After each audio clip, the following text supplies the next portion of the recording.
Pleasure to see you yet again. But I'm, as you know, I'm James Trout, and I work for RespectAbility USA, disability rights organization in the DC area. And my question for you is this: there was an article in the Des Moines Register recently that said that some of the Iowa caucus locations were not accessible at all to people with disabilities, and because they are organized by the state political parties rather than by the state government. They are not run but like the typical election, and many of the rules and the procedures in place that would generally apply for a traditional election would not.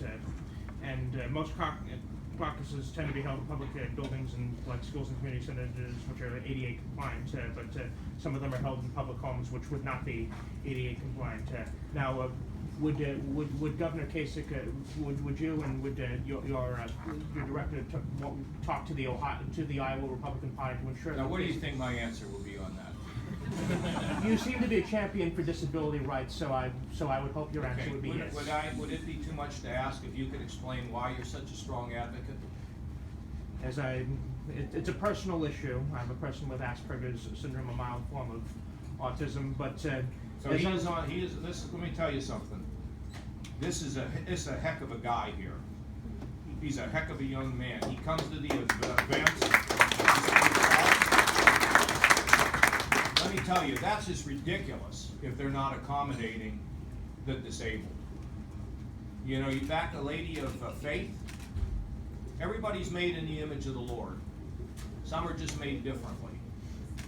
This would not be right to not accommodate the needs of the disabled. You know, in our state, as I would want to do nationally, we want to make sure that the disabled they're fully integrated as much as they possibly can be into our society.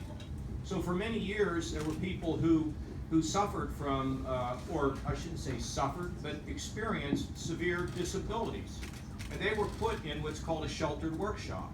We're now taking them out. If they want to work in a hospital, if they want to work in a grocery store, God bless them. Let them go and do that. And you know, when we came up with this policy, my folks did, and it's not that I'm so smart, I got a great group of people.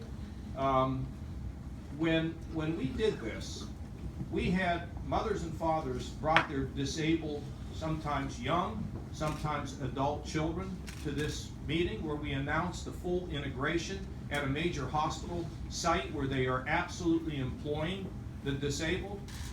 And moms and dads sat there and cried because for the first time they thought that their children were going to be respected and were going to be given a purpose in their life.